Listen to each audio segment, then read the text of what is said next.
সুপ্রিয় দর্শক, সবাইকে স্বাগত জানাচ্ছি আওয়ার ডেমোক্রেসি প্রোগ্রামে। আমি হাবিব রহমান আছি আপনাদের সাথে। অনুষ্ঠানটি সরাসরি সম্প্রচারিত হচ্ছে নিউ ইয়র্ক স্টুডিও থেকে।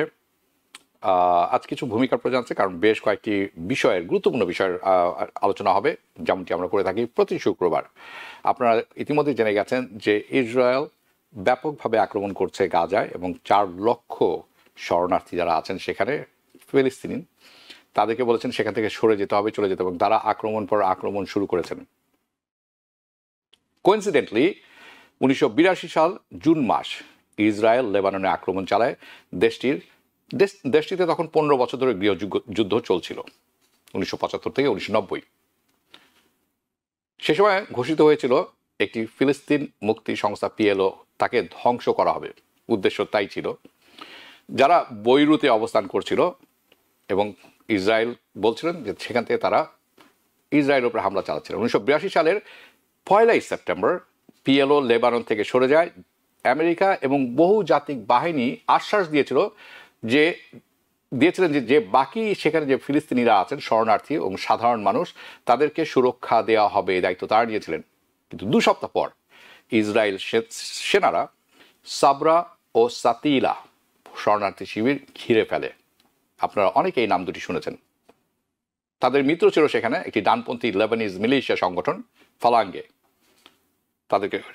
তাদেরকে এই ফালাঙ্গেকে গণহত্যা চালাতে সহায়তা করে ইসরায়েলি বাহিনী। এই হত্যাযজ্ঞ টানা 43 ঘন্টা ধরে চলে। বৃহস্পতিবার সেপ্টেম্বর 16 সেপ্টেম্বর থেকে সন্ধ্যা 6টা শনিবার 18 সেপ্টেম্বর পর্যন্ত দুপুর 1টা পর্যন্ত এটা চলে। এটি কেন উল্লেখ করছি? কারণ ঠিক একই রকম দিন বেছে নেওয়া হয়েছে। কোইন্সিডেন্ট? আই ডোন্ট নো, জানি না। বলা হয়েছিল সেই সময়, যদিও সঠিকভাবে নিহতদের সংখ্যা নির্ধারণ করা খুব কঠিন, বিভিন্ন অনুমান অনুযায়ী সেই 43 ঘন্টায় 2000 থেকে 3500 সাধারণ মানুষ, মোস্টলি ফিলিস্তিনিকে হত্যা করা হয়েছিল। এটি থাকবে কিছুটা আলোচনায় আজকের। আপনারা জেনে গেছেন যে ইউনাইটেড নেশনসের এবছর 80তম জন্মদিন, অ্যানিভার্সারি। অনেকে বলছেন ইউএন অকার্যকর হয়ে গেছে, দরকার নেই। আসলে কি তাই? ইউএনের গুরুত্বটা কি সেটি নিয়ে আলোচনা করব। এদিকে ডক্টর ইউনুস আসছেন ইউএন সাধারণ সভায় যোগ দিতে। তার সাথে থাকবেন 4 জন অপোজিশন লিডার, বিপক্ষ দলীয় রাজনৈতিক নেতৃত্ব, যেটি আগে কখনো আমরা দেখিনি, শুনিনি, হয়নি। সো এর অর্থ কি? আমরা কি আশা করতে পারি? রোহিঙ্গা ইস্যুরই বা কোনো রকম সমাধান হবে কিনা? ইতিমধ্যে গাজা সিজফায়ারের একটি রেজলিউশন এসেছিল। আমেরিকা, একটি মাত্র দেশ, ভেটো দিয়েছেন, যার কারণে এটি অকার্যকর হয়েছে, আর কোনো আলোচনাই হয়নি। এদিকে আমরা শুনছি ইউকে, কানাডা, ফ্রান্স ফিলিস্তিন রাষ্ট্রকে নাকি স্বীকৃতি দিতে যাচ্ছে। এটি কি আসলে টোকেন? কোনো কাজে আসবে? কোনো সমস্যার সমাধান ঘটবে? এছাড়াও যেটি অন্যতম একটি আলোচনা থাকবে সেটি হচ্ছে Jimmy Kimmel late night talk show host, তাকে অব্যাহতি ফায়ার করে দেওয়া হয়েছে। এটি অনেক বড় ব্যাপার। এটি স্বাধীনভাবে কথা বলার উপর একটি ব্যাপক আক্রমণ। কেন সেটি আলোচনায় থাকবে। এই সমস্ত আলোচনা আমার সাথে যোগ দিচ্ছেন আজকে Mehnaz Momen, Texas professor of social science, Texas A&M international university. স্বাগত জানাচ্ছি আপনাকে। আমাদের সাথে আরও আছেন বরাবরের মতো হাসান ফেরদৌস, সাংবাদিক, লেখক, গবেষক। স্বাগত জানাচ্ছি আপনাকেও। হাসান ফেরদৌস, চলুন আপনাকে দিয়ে শুরু করি। ইউএনের 80তম অ্যানিভার্সারি। অনেকেই বলছেন সংস্থাটি অকার্যকর হয়ে গেছে, সংস্থাটি পশ্চিমা বিশ্বের পকেটে চলে গেছে, বা শুরু থেকেই আছে, অনেকে বলে থাকেন। কিন্তু অনেকে বলেন এটির গুরুত্ব অপরিসীম। কেন? ধন্যবাদ হাবিব ভাই। আসসালামু আলাইকুম হাবিব ভাই। জাতিসংঘ যদি আজকে বাদ দেওয়া হয়, আমাদের আগামীকাল ঠিক জাতিসংঘের মধ্যে আর একটা সংগঠন করতে হবে এই কাজগুলি করবার জন্যই। জাতিসংঘ এতটাই অপরিহার্য, কারণ জাতিসংঘ একমাত্র সংস্থা যা আমাদের সবাইকে একসাথে একই সূত্রে গাঁথে। আমরা যে বিশ্বে বাস করি, সেই বিশ্বে আমাদের সমস্যাগুলি একক সমস্যা নয়, আমি এক সমাধান করতে পারবো না। আমরা বলি problems without passports, problems without borders. যেমন ধরো এইডস, মনে করে যে ক্লাইমেট চেঞ্জ, ম্যালেরিয়া, যে কোনো রকমের কমিউনিকেবল ডিজিজ। মধ্যপ্রাচ্যে যুদ্ধ হচ্ছে, যুদ্ধে হাজার হাজার উদ্বাস্তু তৈরি হচ্ছে, আফ্রিকাতে, কঙ্গোতে অথবা সুদানে দুর্ভিক্ষে লোক মারা যাচ্ছে, কে সাহায্য করবে, কে পাশে দাঁড়াবে? এই জন্য প্রয়োজন সমস্ত বিশ্বের শক্তিকে এক করা। That was the idea behind United nation. আসলে সবাই মিলে আমরা বিশ্বটাকে সুন্দর করে গড়ি, এবং এই কাজে হাত লাগিয়েছিল কে? পুরো তিনটি শক্তি: মার্কিন যুক্তরাষ্ট্র, প্রেসিডেন্ট রুজভেল্ট, যুক্তরাজ্য বা ইউকে, চার্চিল, এবং রাশিয়া, তৎকালীন সোভিয়েত ইউনিয়নের স্ট্যালিন। এই তিনজনের কমন ভিশনের ট্রান্সলেশন হচ্ছে জাতিসংঘ। কিন্তু সংঘটি গোড়া থেকেই খোঁড়া ছিল। গোড়া থেকে এটা এমন ভাবে গড়া হয় যাতে করে এটি স্বাধীনভাবে কাজ না করতে পারে, যাতে করে কোনোভাবেই এই যে মূল শক্তি তিনটে শক্তির কথা বললাম আমরা, এদের নেতৃত্ব কোনোভাবে খর্ব না করা হয়। সে কারণে সেটা যুক্ত করা হয় কি? ভিটো ব্যবস্থা। একটি দেশ, এই পাঁচটি দেশ আমাদের ভিটো ব্যবস্থার মধ্যে আছে। এই পাঁচটি দেশ মার্কিন যুক্তরাষ্ট্র, আজকের রাশিয়া, তৎকালীন সোভিয়েত ইউনিয়ন, ফ্রান্স, ইউকে এবং চায়না। এদের যে কোনো একটি দেশ না বললেই যে কোনো প্রস্তাব বাতিল হয়ে যাবে। তার মানে এই দেশগুলির স্বার্থ রক্ষা হয় না এমন কোনো প্রস্তাব কোনোভাবে গৃহীত হবে না। অন্য কথায়, শুরু থেকেই এই সংস্থাটি এই পাঁচজনের বা সবচেয়ে বড়, সবচেয়ে শক্তিশালী দেশগুলির নিয়ন্ত্রণের মধ্যে রেখে দেওয়া হলো। আমরা এখন কি দেখি? এই একটু আগে আপনি কথা বললেন গাজা নিয়ে। গাজায় একটা অভাবিত গণহত্যা চলছে। দুদিন আগে দেখেছি আমরা জাতিসংঘ ইনকোয়ারি কমিশন সর্বসম্মতিক্রমে বলেছে গাজায় যা হচ্ছে তা একটা জেনোসাইড। এর আগে আইসিসি এবং আন্তর্জাতিক আদালত উভয়ই বলেছে গাজার যা ঘটছে তা একটা গণহত্যা। দুদিন আগে জাতিসংঘের ষষ্ঠবারের মতো প্রস্তাব উঠেছে নিঃশর্তভাবে গাজায় সিজফায়ার করতে হবে। আনকন্ডিশনাল সিজফায়ারের কথা এবং সাইজফায়ারের কথা। 15টি দেশ আমাদের নিরাপত্তা পরিষদে, 15টি দেশের মধ্যে একটি মাত্র দেশ ছাড়া সবাই এই প্রস্তাব সমর্থন দিয়েছে। 14 দেশ বলছে হ্যাঁ খুব ভালো প্রস্তাব, ইমিডিয়েটলি সিজফায়ার হওয়া উচিত। সেখানে একটি মাত্র দেশ মার্কিন যুক্তরাষ্ট্র বলছে না, আমরা সম্মত নই, এবং সে না বলার কারণে প্রস্তাবটি বাতিল হয়ে গেল।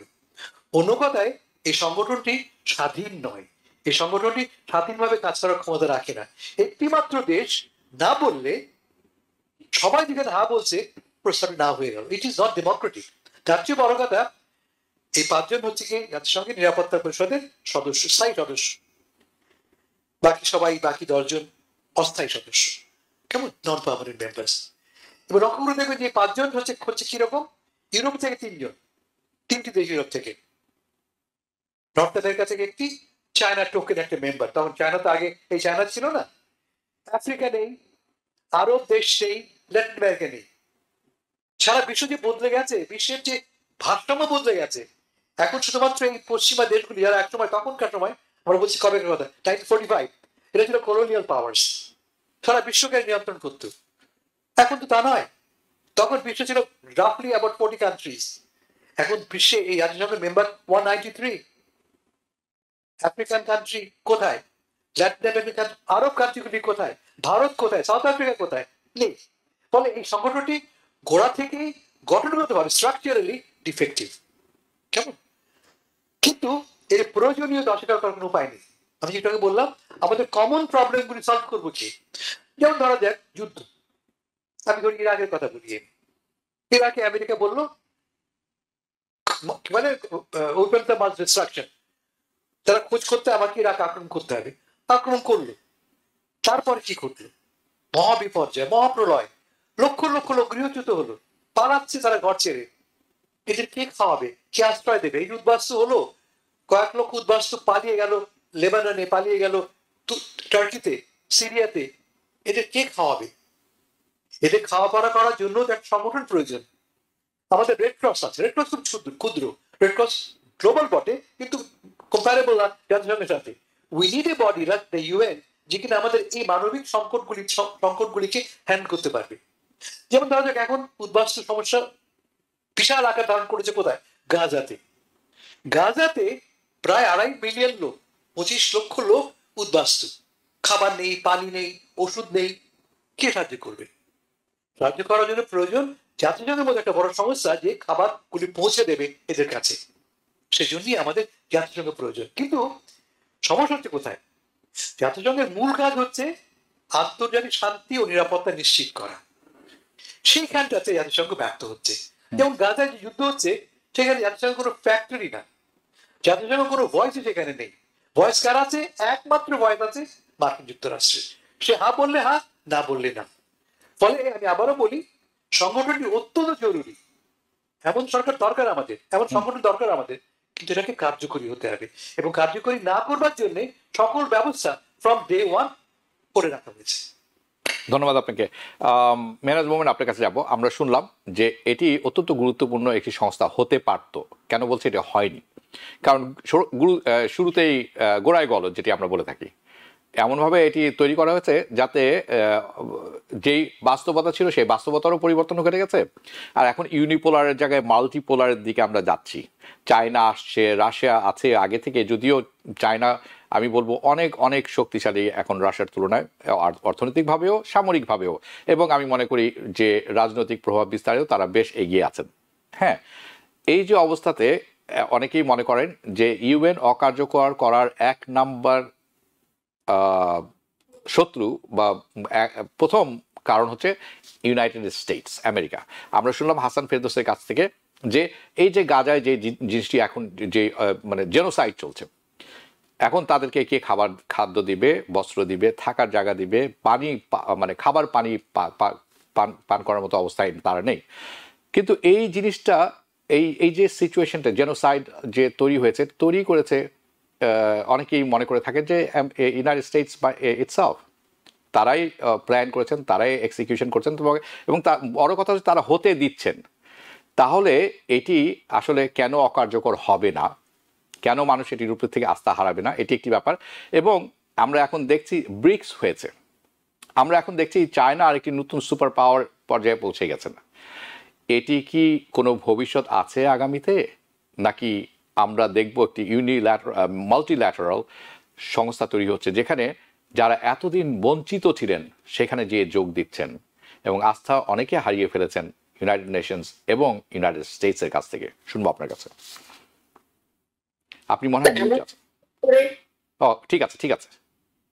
হাসান ফেরদৌস এমন সুন্দর করে সমস্ত আপনি একটু পিছনে, প্লিজ একটু পিছনে চলে যাবেন। হ্যাঁ, থ্যাংক ইউ।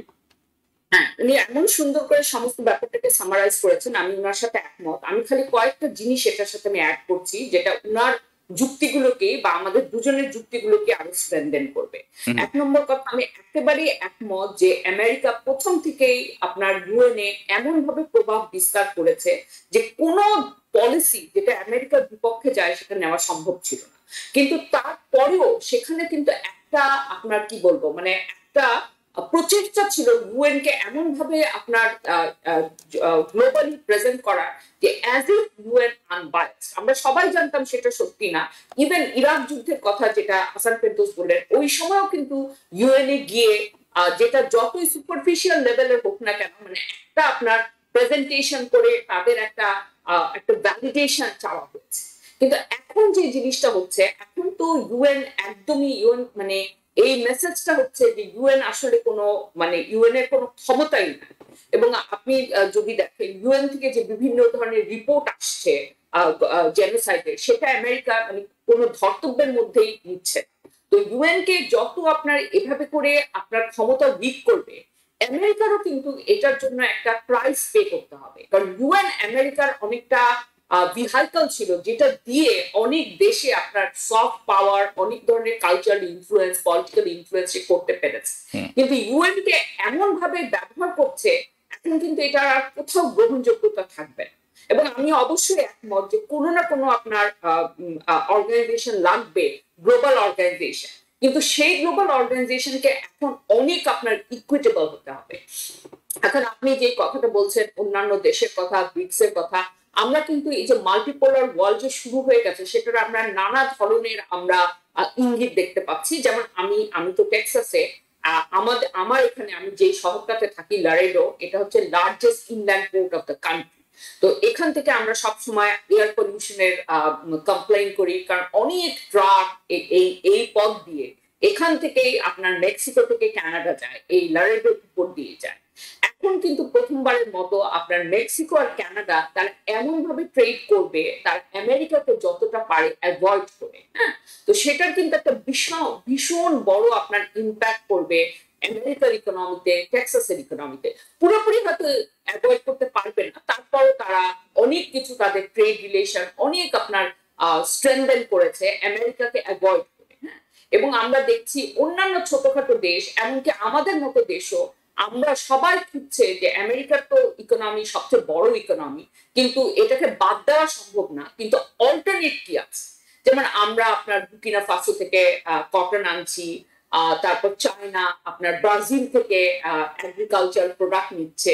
তো আস্তে আস্তে এটা একদিনে হবে না, কিন্তু আস্তে আস্তে সমস্ত দেশই আপনার ওরা মানে বের করে ফেলবে যে কোথা থেকে আমেরিকার ইকোনমিকে পুরোপুরি বাদ না দিলেও আমেরিকার ইকোনমির উপর যে নির্ভরশীলতা সেটা অনেকখানি কমিয়ে আনবে।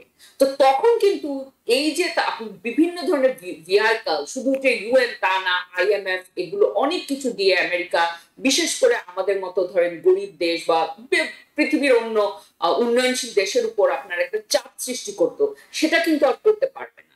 আমার কাছে মনে হয় যদিও যুদ্ধের অবস্থাগুলো খুবই খুবই দুর্ভাগ্যজনক এবং এটার থেকে উত্তরণের আমি এই মুহূর্তে কোনো আশা দেখছি না, কারণ যেইভাবে করে মানুষ মারা হচ্ছে, যে নৃশংস ভাবে, আমি কোনো এটার মধ্যে আমি কোনো পজিটিভ দেখতে পাচ্ছি না। কিন্তু ইভেন্চুয়ালি অ্যাটলিস্ট ট্রেডের দিক থেকে, পৃথিবীর পাওয়ার ব্যালেন্সের দিক থেকে, এইখানে যে আমেরিকার যে একচ্ছত্র আধিপত্য 1990s থেকে আমেরিকা যেটা আপনার করে আসছে, বিস্তার করে আসছে, সেটার দিন কিন্তু আমার মনে হয় শেষ হয়ে গেছে এবং সেটার আমরা কিন্তু নানা ধরনের ইঙ্গিত আমরা দেখতে পাচ্ছি।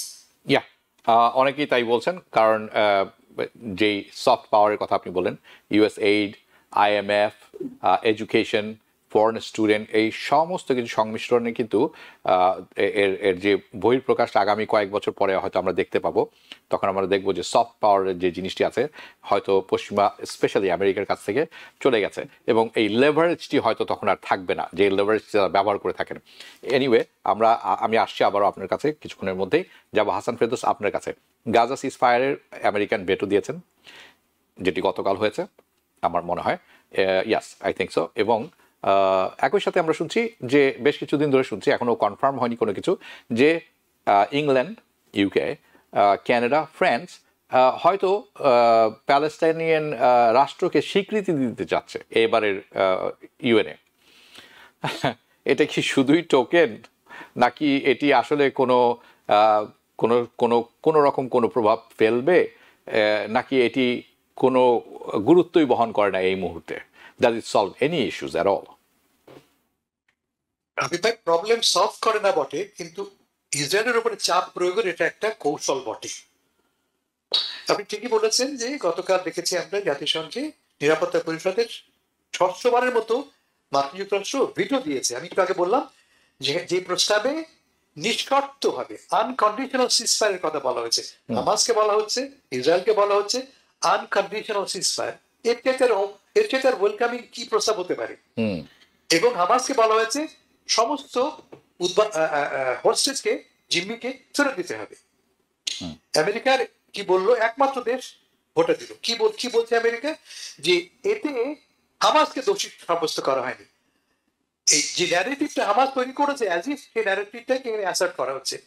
আমার তো মনে হয় না এখানে হামাসের ন্যারেটিভকে অ্যাসার্ট করার কোনো চেষ্টা হচ্ছে বলে মনে হয় না। আমেরিকা একটা পথ খুঁজতে হবে তো না করবার। সে যে একমাত্র দেশ যে না করেছে, তার পক্ষে যুক্তি দেওয়ার জন্য সে বলছে যে এই প্রস্তাবে সঙ্গে সম্মত নয়, কারণে যে এতে অ্যাজ ইফ হামাসের ন্যারেটিভকে সমর্থন করা হচ্ছে। আচ্ছা, গেল। একই সঙ্গে তিনটি ঘটনা ঘটছে। জাতিসংঘে ঘটনা ঘটলো, গাজাতে ইসরায়েল গ্রাউন্ড অফেন্সিভ শুরু করছে, ম্যাসিভ গ্রাউন্ড অফেন্সিভ।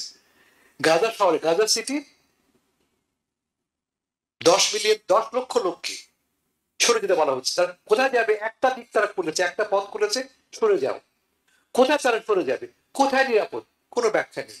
কোথায় গেলে খাবার পাবো আমি? কোথায় গেলে পানি পাবো আমি? কোনো ব্যাখ্যা নেই। সরে যেতে হবে, কারণ সারাক্ষণ বোমা ফেলা হচ্ছে। এটা একটা ঘটনা। গত সপ্তাহে আমরা বলেছি, দুদিন আগে কাতারে, গত সপ্তাহে কাতারে দেখেছি আমরা, দোহাতে ইসরায়েল বোমা ফেলেছে। তার ফলে একজন কাতারি মারা গেছে এবং কয়েকজন হামাসের সদস্য বা নেতা জাতীয় লোক মারা গেছে, মূল নেতা মারা যাননি, সেকেন্ডারি লেভেলের লোক 7-8 জন মারা গেছে। দোয়া হচ্ছে মানে কাতার হচ্ছে আমেরিকার ঘনিষ্ঠতম মিত্রদের একজন। কাতার হচ্ছে সেই দেশ যে অ্যাব্রাহাম একর্ডসে স্বাক্ষর করেছে, ইসরায়েলের সাথে সম্পর্ক পুনঃস্থাপন করেছে। সেইখানে কাতারের এয়ার স্পেস লঙ্ঘন করে বোমা ফেলা হয়েছে, সেকেন্ড ঘটনা। থার্ড ঘটনা, এই ঘটনার পরে আরব লীগ 22টি দেশ একসাথে হয়ে ইমার্জেন্সি মিটিং করে সিদ্ধান্ত নিয়েছে, তারা কন্ডেম করেছে, পাশাপাশি তারা সিদ্ধান্ত নিয়েছে নেটো স্টাইলে তারা একটা আরব নিরাপত্তা গোষ্ঠী গড়ে তুলবে। এই রেসপন্স তারা বলছে হয়তো হবে না, আমি কোয়াইট শিওর যে হবে না, কিন্তু এই সবই কিন্তু একটা প্রতিক্রিয়া, অ্যাকশন, তো it creates a reaction. Fourth element হচ্ছে জাতিসংঘে এই সপ্তাহে বসছে 80তম অধিবেশন, 23 থেকে 29 তারিখ পর্যন্ত তাদের হাই লেভেল ডিবেট। সেই ডিবেটে আলোচনার কালে আমরা জানতে পারছি যে যুক্তরাজ্য, কানাডা এবং ফ্রান্স প্যালেস্টাইনকে স্বীকৃতি দেবে। ইতিমধ্যে কিন্তু প্রায় 142 কান্ট্রি স্বীকৃতি দিয়েছে, অধিকাংশই থার্ড ওয়ার্ল্ড কান্ট্রি, আমাদের মতো দেশ যারা গুরুত্ব বহন করে না। কিন্তু প্রথমবারের মতো নেটো মেম্বাররা প্রথমবারের মতো প্যালেস্টাইনকে সমর্থন দিতে যাচ্ছে। খুব ছোট ঘটনা কিন্তু নয়, এটা খুব বড় ঘটনা। এতে আমেরিকা খুব অসন্তুষ্ট, কিন্তু আমেরিকাকে অগ্রাহ্য করে, ইসরায়েলের উপরোধ অগ্রাহ্য করে এই 3টি দেশ যদি প্যালেস্টাইনের সমর্থন দেয়, ইট ক্যারিজ হিউজ পলিটিক্যাল ওয়েট। অস্বীকার করার কোনো উপায় নেই। প্রশ্ন আমি যেটা করেছেন যে এর প্র্যাকটিক্যাল কি ভ্যালু আছে, এর প্র্যাকটিক্যাল ভ্যালু হবে তখনই যদি এর পরে এই 3 দেশ এবং অন্যান্য দেশ ইসরায়েলের বিরুদ্ধে স্যাংশন আরোপ করে। কি স্যাংশন? এর আগে দেখেছি আমরা, অস্ত্র বিক্রি করা যাবে না ইসরায়েলের কাছে। আমেরিকা একটা কিন্তু আর্মস এম্বার্গো দিয়েছিল ইসরায়েলের বিরুদ্ধে। 1, 2 নম্বর, কোনো ইনভেস্টমেন্ট করা যাবে না। কেমন? ইসরায়েলের সাথে সম্পর্ক অনেক ছোট করে আনা যায়। ইসরায়েল খুব বড় দেশ নয়, 5 মিলিয়ন লোকের দেশ, ক্ষুদ্র একটা দেশ, ডেভেলপ কান্ট্রি বটে, কিন্তু পশ্চিমা সমর্থন ছাড়া, বিশেষ করে আমেরিকা এবং পশ্চিম ইউরোপের সমর্থন ছাড়া, বাণিজ্য ছাড়া এই দেশগুলো টিকবে না। তার পক্ষে টিকে থাকা, আজকের এই মানে গৌরব নিয়ে টিকে থাকা পসিবল নয়। ফলে they need the West, of course they need America. সেক্ষেত্রে যদি এই পশ্চিমা দেশগুলি চাপ প্রয়োগ করে, প্লাস আরব দেশগুলি তাদের পুরনো নিয়ম ভেঙে সত্যি ইসরায়েলের উপরে এবং আমেরিকার উপরে তাদের অসন্তোষ প্রকাশ করে এবং চাপ প্রয়োগ করে, that may create a ripple effect. আমি সেই রিপল এফেক্টের অপেক্ষায় আছি। হ্যাঁ, মানে আশা করতে তো দোষ নেই, হ্যাঁ আশা করতে দোষ নেই, কিন্তু বাস্তবতাটা খুব ভিন্ন। কারণ আমরা জানি এই ফ্রান্স, এই Canada, not so much Canada but France, UK, আমেরিকায় ইসরায়েল তৈরি করেছে, এটি তো অনস্বীকার্য।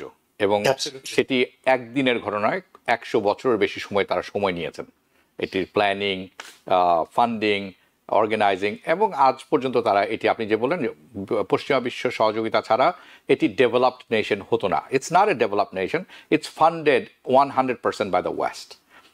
এটি যদি বন্ধ হয় আগামীকাল, তাহলে আপনি দেখবেন সেখানে হাহাকার হয়ে যাবে, কারণ এটি আসলে barren land. What they do is technology, right? এবং এই টেকনোলজি ও পশ্চিমা বিশ্বের টেকনোলজি। এনিওয়ে, আরও আপনি গুরুত্বপূর্ণ একটি কথা বলেছেন যে আরব দেশগুলি এখন নেটো স্টাইলে নিজেদের একটি সংহতি করার চেষ্টা তৈরি করছে। কবে হবে, কেন এতদিন হলো না, অনেক প্রশ্ন, এবং হলেও কতখানি কার্যকর হবে। কারণ আপনি বসে আছেন পশ্চিমা বিশ্বের অস্ত্র নিয়ে, তো কতখানি সেটি আপনার জন্য উপযোগী সেটি একটি ব্যাপার। আপনারা দুজনই জানেন, দর্শক আপনারাও জানেন, যে যখন F-16 বিক্রয় করে আমেরিকার মতো দেশ, বা F-35, তার সফটওয়্যারের কন্ট্রোল কিন্তু আমেরিকাতেই হাতে থাকে। সেটি পরিচালনা করে কোথায় আপনি আঘাত হানবে সেটি আগে থেকে জানাতে হয়, না হলে এটি আপনি ব্যবহার করতে পারবেন না। কিন্তু আমরা দেখেছি এর বিপরীত চিত্র কিছুদিন আগে অপারেশন সিন্দুরের সময় পাকিস্তান ব্যবহার করেছিল চাইনিজ অস্ত্র, এবং তাদেরকে কোনো কিছুই করতে হয়নি, বরঞ্চ চায়না রিয়েল টাইম ইনফরমেশন দিয়ে এমনভাবে সহযোগিতা করেছে যে এটি চায়নাও ইচ্ছাকৃতভাবেই করেছে, কারণ they have to show off. But তাদের অস্ত্র যে কার্যকরী, তারাও যে একটি পরাশক্তি হয়ে উঠছে, এটি কিন্তু তারা প্রমাণ করতে ব্যর্থ হননি। ওদিকে ইন্ডিয়া চরমভাবে লাঞ্ছিত হয়েছে। According to my analysis. আপনি নেটোর কথা বলছিলেন, মুসলিম নেটো, আমরা গত পরশুদিন জানলাম পাকিস্তান এবং সৌদি আরবের মধ্যেও একটি ডিফেন্স প্যাক্ট হয়েছে। এবং আশ্চর্যের ব্যাপার, এই প্যাক্ট নিয়ে সবচেয়ে বড় মাথা ব্যথা হচ্ছে ইন্ডিয়ার। Why only they can answer? they're a very strange country with a strange Prime Minister Modi. So অন্য একটি ব্যাপার, আরেকটি ব্যাপার আলোচনা করব। আমি মেহনাজ মোমেন আপনার কাছে যাব। আপনি সোশ্যাল সায়েন্সের professor, this is very important. আমরা যে আজকে ফ্রিলি কথা বলছি, আগামীকাল হয়তো আর কথা বলতে পারবো না। এমনও হতে পারে যে আপনি আমাকে দেখবেন না, হয়তো আপনি আমাকে দেখতে জেলে যেতে হতে পারে দেখা করতে, কারণ I am a journalist, Hasan Ferdous is a journalist, and we could be put behind the bars. কারণ একটি বড় ঘটনা ঘটে গেছে। আপনি জানেন ইতিমধ্যে যে এবিসি ইনডেফিনিটলি জিমি ক্যামেল শোটি পুল অফ করেছে এয়ার থেকে, মানে অর্থাৎ এটি আর সম্প্রচারিত হবে না। এটি গতকাল অ্যাব্রাপ্টলি হচ্ছে। কারণ কি? প্রেসিডেন্ট ট্রাম্প এফসিসি চেয়ারকে দিয়ে থ্রেট পাঠিয়েছেন এবিসিকে, কারণ এবিসিতেই হতো এটা। কেন করেছেন সেটা? কারণ চার্লি কার্ককে নিয়ে তার যে মন্তব্য ছিল, এবং আপনি দেখেছেন কিনা আমি জানি না, আমি দেখেছি, ইট ওয়াজ নাথিং। সে শুধু বলেছে, ট্রাম্পকে জিজ্ঞাসা করা হয়েছে যে আপনি কতখানি মর্মাহত, ট্রাম্প বলছে I am doing fantastic, I am doing fine, oh by the way এই যে আমার হোয়াইট হাউসের লনে কিন্তু কনস্ট্রাকশন চলছে, this is how much saddened he is. এটি শুধু বলেছেন তিনি। প্রসঙ্গের খাতিরে আমি এটাই জানালাম সবাইকে, এবং এটি দেখার পর এটি আসলে it exposes Trump as far as I understand. এখন এটি ভীষণ চটেছেন উনি, এবং বলেছেন যে এটি তামাশা করা হয়েছে চার্লি কার্কের মৃত্যু নিয়ে, এবং এটা শাস্তি হওয়া উচিত। এফসিসি চেয়ারম্যান এবিসিকে থ্রেট করেছেন খুব শক্তভাবে, এবং আমিও মানে ডাবল কোটেশনে তার কথা তুলে ধরছি, তোমাকে এই প্রোগ্রামটি বন্ধ করতে হবে অথবা তাকে ফায়ার করতে হবে। We can do this, I quote, we can do this the easy way or the hard way. If you did not notice, it's a mafia style talk, right? So Jimmy ক্যামেলকে এই যে fire করা হলো, what does it মিন? এটি প্রথমে একটি প্রশ্ন থাকলো আপনার কাছে।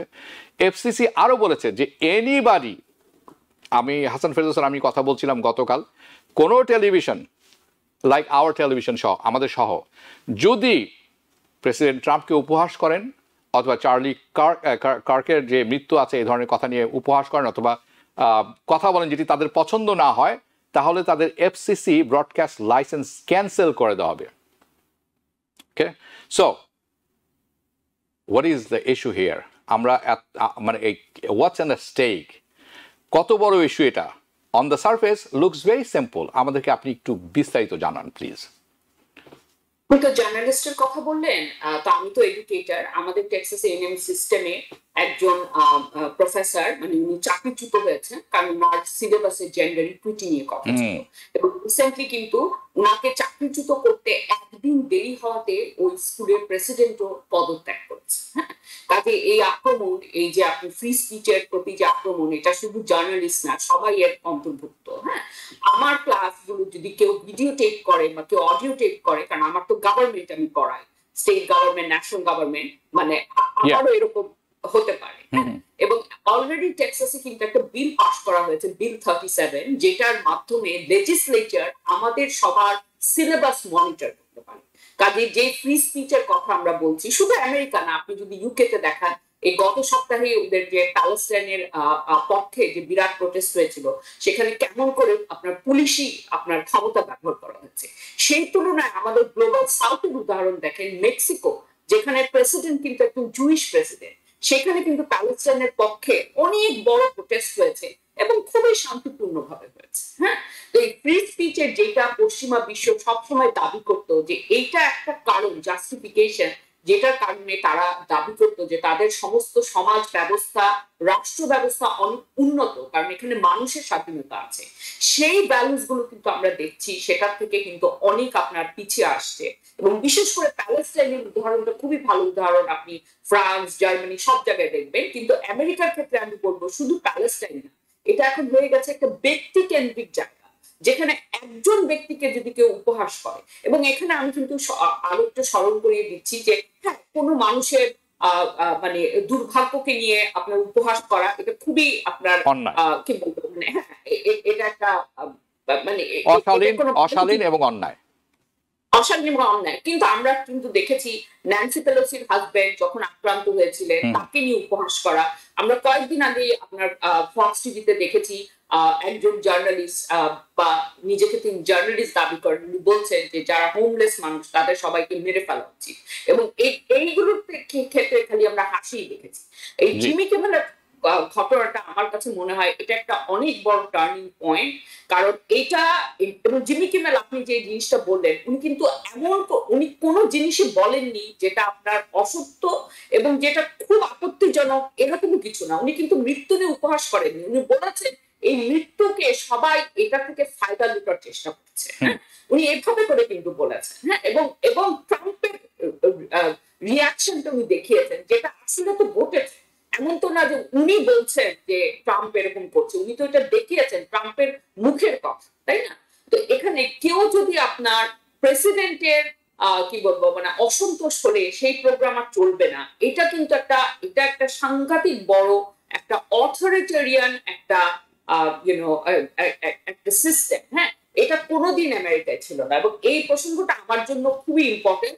আমি আপনাদেরকে দেখাই, আমার কিন্তু একটা বই আছে পলিটিক্যাল স্যাটায়ারের উপর।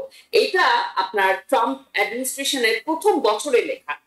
হ্যাঁ, আপনি উল্টো দিকে চলে যাচ্ছেন। হ্যাঁ, ঠিক আছে, একটু আগের ফ্রেমে যদি আমরা যাই একটু। Okay, political satire. Okay, thank you. Political satire, postmodern reality and the Trump presidency. এখানে অবশ্য আমি ট্রাম্পের থেকেও বেশি সিস্টেমের কথা নিয়ে বলেছি, যে কোন সিস্টেমের কারণে আপনার ট্রাম্প প্রেসিডেন্ট হওয়াটা সুগম হলো। এখানে আমি বলেছি যেমন মিডিয়া কনসলিডেট করে, মিডিয়া এন্টারটেইনমেন্টের উপর প্রভাব বিস্তার করে, এবং এখানে আমি পলিটিক্যাল স্যাটায়ারিস্টদেরও অনেক সমালোচনা করেছি, কারণ তারা অনেক সুপারফিশিয়াল জিনিসে তারা মনোযোগ দেয়, যেমন ট্রাম্প নিয়ে রাদার দ্যান পলিসি। কিন্তু এটা আমি বলবো যে ট্রাম্পের প্রথম অ্যাডমিনিস্ট্রেশনে যে সমস্ত পলিসিগুলো আমরা দেখেছিলাম, সেটা এখনকার তুলনায় এখন কত 8 মাস 9 মাস 8 মাস হলো ধরেন, এই 8 মাসে যে ক্ষতি হয়েছে প্রথম প্রেসিডেন্সির 4 বছরেও কিন্তু সেরকম হয়। কাজে আমার কাছে মনে হচ্ছে এটা অবশ্যই আপনার ফার্স্ট অ্যামেন্ডমেন্ট, যেটা মানুষকে যে স্বাধীনতা দেয়, হ্যাঁ, যে আমি যা কিছু বলার স্বাধীনতা, আমার যা কিছু আমি বলতে পারি, এটাতে যদি কোনো মানুষ মানে অ্যাজ লং অ্যাজ আমি কোনো ক্ষতি সাধন করছি না, জি। আমার সেই স্বাধীনতা আছে, সেই জিনিসটা আর আর নাই। কারণ এখানে স্পষ্ট বোঝা যাচ্ছে যে রাষ্ট্রের কোনো সমালোচনা হলে রাষ্ট্র তার পুরোপুরি ক্ষমতা ব্যবহার করে সেই ভয়েসটাকে চুপ করা। এবং এটা কিন্তু জিমি কিমেলের এই ঘটনাটা এটা এক্সেপশন না, এটা অচিরে এটা রুল হবে। কারণ আপনি যদি বিভিন্ন রকমের অথরিটেরিয়ান গভর্নমেন্ট দেখেন, এভাবে করেই কিন্তু শুরু হয়, এবং এটা একটা অনেক বড় একটা স্টেপ, এবং অনেক কি বলবো মানে ভিজিবল একটা স্টেপ, এবং এটার পরে কিন্তু আমরা এগুলো আরো দেখতে পারবো। এবং আমরা দেখেছি ট্রাম্প এক্সে গিয়ে নেক্সট কারা কারা যাবে, আপনার সেট মায়ার এবং জিমি ফ্যালনের কথা বলেছেন, অলরেডি উনি এগুলো বলছেন। হ্যাঁ, এবং এটাকে মানে ঠেকানো খুবই খুবই কঠিন, কারণ আমরা যাদেরকে নির্বাচিত করেছি, আমাদের যারা লেজিসলেচারে আছে দুই দলের, হ্যাঁ, ডেমোক্র্যাট রিপাবলিকান লেজিসলেচার, তারা কিন্তু এক্সিকিউটিভ ব্রাঞ্চের এই ক্ষমতার বিরুদ্ধে লেজিসলেচার এবং জুডিশিয়ারি, এবং সেই জন্যই তো ব্যালেন্স অফ পাওয়ার, এই দুটো ব্রাঞ্চ এটাকে আপনার সংহত করার কথা। কিন্তু জুডিশিয়ারিও আপনার এটাতে কোনো রোল নিচ্ছে না, এবং লেজিসলেচার না রিপাবলিকান পার্টি না ডেমোক্রেটিক পার্টি। কাজে আমি কিন্তু সামনে সাংঘাতিক এটার মানে আমাদের অলরেডি ইন্টারনাল মেমো আমাদের আসছে, যে আমরা ক্লাসে পড়ানোর সময় কন্ট্রোভার্সিয়াল টপিক নিয়ে আমরা কিভাবে ডিল করা উচিত, কি বলা উচিত, কি বলা উচিত না। এবং আমি আরেকটা ঘটনা বলে আমি শেষ করছি, আমাদের এই ক্যাম্পাসে গত সামারে একটা শেক্সপিয়ারের প্লে হওয়ার কথা ছিল, এবং সেটা ক্যান্সেল করা হয়েছে, কারণ সেটা ক্রস ড্রেসিং আছে, এবং আমাদের স্কুল ভয় পাচ্ছে যে ওই শেক্সপিয়ারের প্লে কিন্তু হ্যাঁ, যে ওটা দেখালে আমাদের কোনো না কোনো ক্ষেত্রে হয়তো ফান্ডিং কমে যায়, বন্ধ হয়ে যাবে। চিন্তা করেন যে কোনখানে গেছে। Right, yeah. So I mean you are like as if you are in Iran and Khomeini told you বোরখা পরা নালে তোমাকে কিন্তু ঝুটিয়ে দিব। So we are no different from that. আমি হাসান ফেরদৌস আপনার কাছে একটু যাব, যে ঘটনাটা ঘটলো এখন, এর অর্থটি একটু বুঝিয়ে আমাদেরকে বলুন, এর ভবিষ্যৎটি কি, এটি আমি জানতে চাচ্ছি। আর in terms of power, Donald ট্রাম্পের এমনভাবে তিনি অধিগ্রহণ করছেন ক্ষমতা, যে ফ্রি স্পিচ বলে যে জিনিসটা ছিল সেটি পায়ের নিচে ফেলে পিষছেন, এমন একটি ভাব। উনার কথার ভাবটি হচ্ছে এরকম যে you are either 100% on board with him or you are with the enemy. অবস্থা এমন দাঁড়িয়েছে যে এখন সামওয়ান লাইক আস, সাধারণ নাগরিক, আমরা জানি না হোয়াট ডু উই ডু, আমরা কি করব? আমরা কি আত্মসমর্পণ করে ফেলবো? আমেরিকার সাধারণ জনগণই বা কিভাবে, how can they save America? This is not America. আমি ভাই খুব জরুরি একটা আলোচনা এটা একটা। মেহনাজ আপা শুরু করেছিলেন ভালোই, এটা হচ্ছে যে ফার্স্ট অ্যামেন্ডমেন্ট। আমরা সবাই বলি first amendment. What is first amendment একটু জানা দরকার আমাদের, সবাই জানেন না কিন্তু। মার্কিন শাসনতন্ত্রের 1 নম্বর ধারায় বলা হচ্ছে, স্পষ্ট করে বলা হচ্ছে 3টে জিনিস। একটা হচ্ছে কথা বলার স্বাধীনতা, আপনি আপনার যে কোনো কথা আপনি বলতে পারবেন, ফ্রিডম অফ স্পিচ। ধর্মের স্বাধীনতা, ধর্ম পালন করবেন বা করবেন না, ধর্মের স্বাধীনতা। এবং জমায়েত হবার স্বাধীনতা, রাইট টু অ্যাসেম্বলি। বিশ্বের প্রথম দেশ মার্কিন যুক্তরাষ্ট্র যে আমাকে এই 3টি মৌলিক স্বাধীনতা দিয়েছে, গ্যারান্টি দিয়েছে, শুধু মুখে বলেছে নয়, guaranteed by the constitution, upheld by the Supreme Court multiple times. ব্যতিক্রম আছে, আপনি একটু উল্লেখ করেছেন, আবার উল্লেখ করেছেন, তাতে যে হেট স্পিচ করা যাবে না, অন্য কারো ক্ষতি করা যাবে না, ডিফেম করা যাবে না। এই 3টি কিন্তু ডিবেটেবল, কিন্তু ওভারঅল এই ফার্স্ট অ্যামেন্ডমেন্ট, যা কিনা আমেরিকান গণতন্ত্রের ফাউন্ডেশন, ভিত্তি, যে ভিত্তি আমেরিকাকে অন্য সকল দেশ থেকে ভিন্ন করেছে গুণগতভাবে, সেই ফার্স্ট অ্যামেন্ডমেন্ট এখন আক্রমণের মুখে।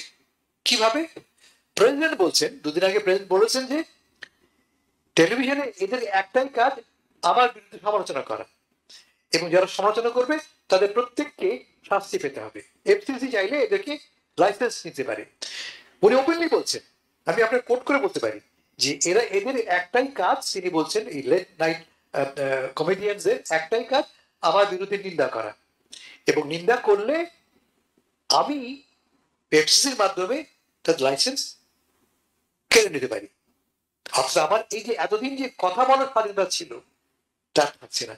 যেই শক্তি, যে গুণ, যে মহত্ব মার্কিন যুক্তরাষ্ট্রকে বিশ্বের সবচেয়ে পাওয়ারফুল, সবচেয়ে ওয়েলকামিং ডেমোক্রেসি করেছে, তাই কিন্তু বাধাগ্রস্ত হচ্ছে। হওয়ার কারণটা কি? আমরা অ্যালাউ করছি বলে। প্রেসিডেন্ট ট্রাম্প কি জানেন? প্রেসিডেন্ট ট্রাম্প জানেন যে আমি যা বলবো সবাই তার মেনে নেবে, মেনে নিচ্ছেও। এক্সাম্পল দিই আপনাকে আমি, এবিসি নিউজ।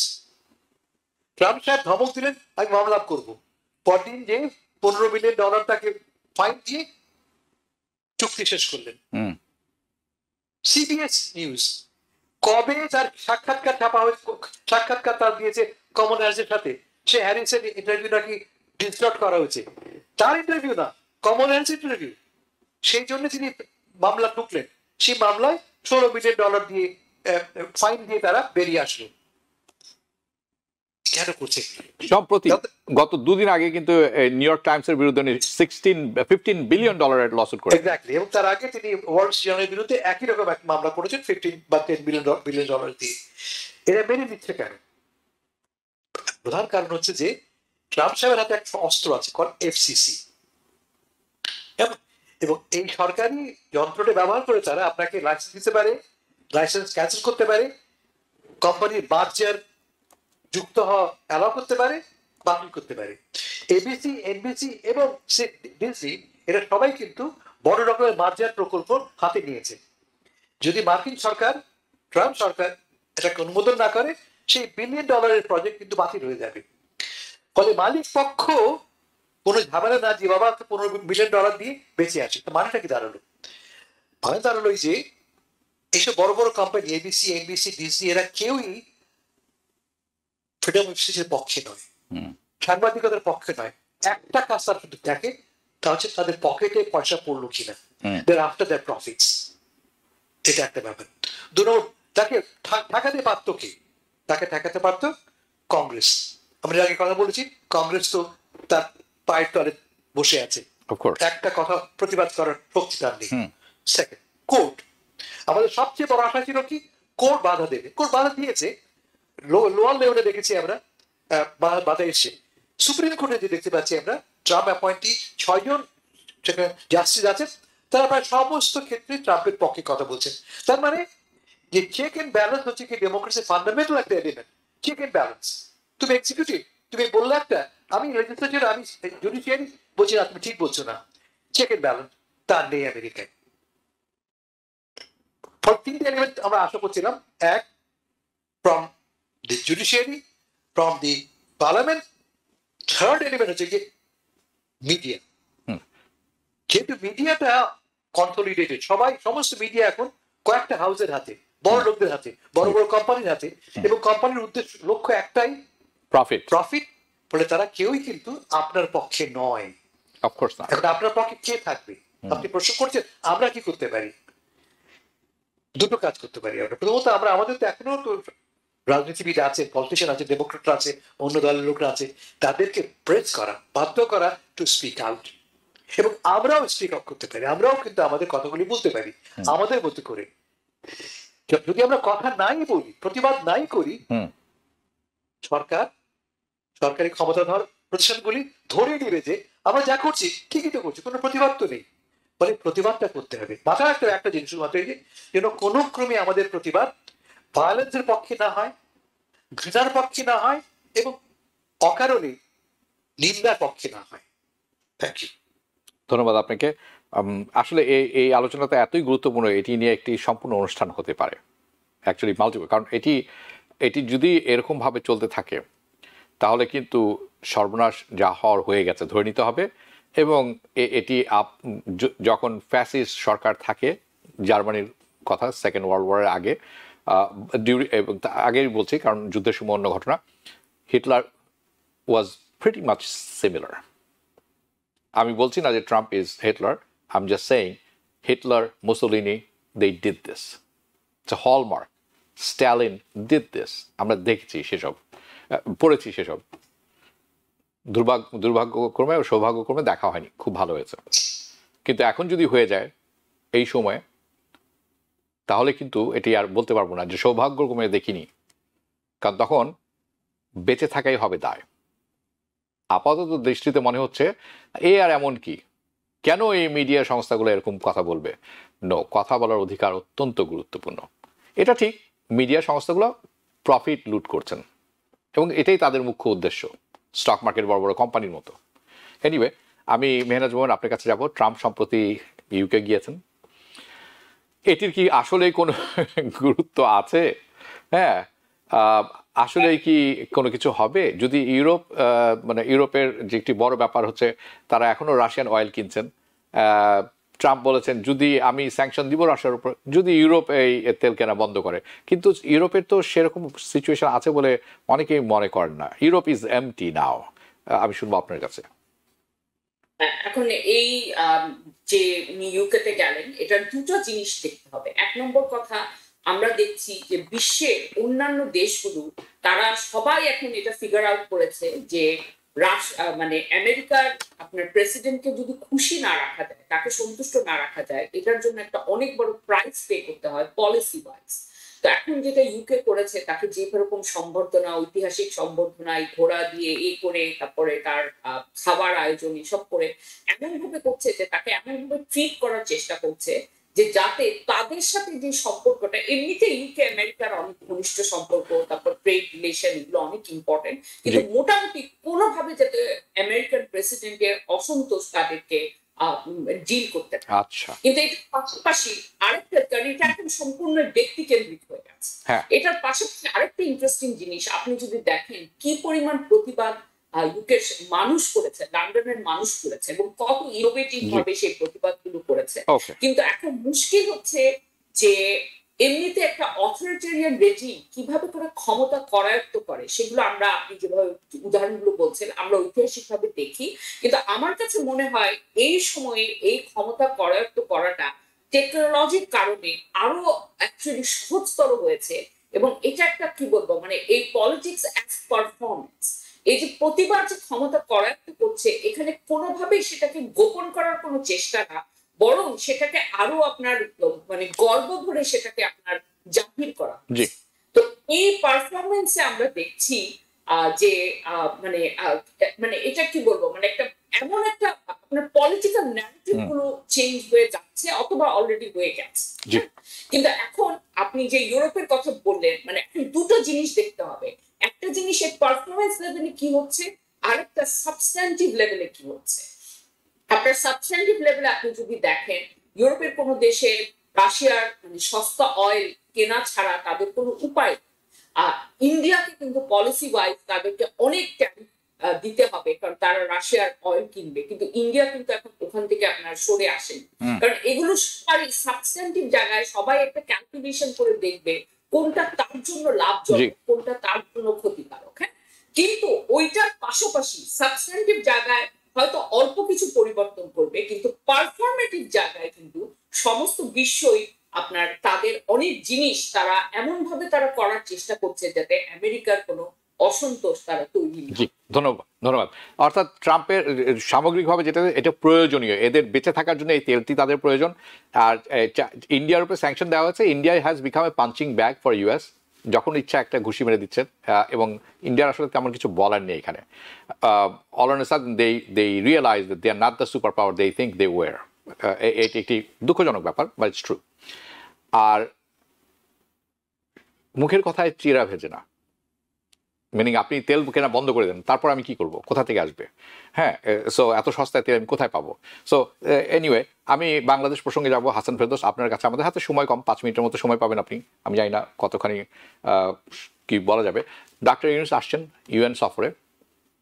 অনেকে বলছেন এটি খুব গুরুত্বপূর্ণ, কারণ আগামী বছর তিনি থাকবেন না, ধরে নিচ্ছি আমরা।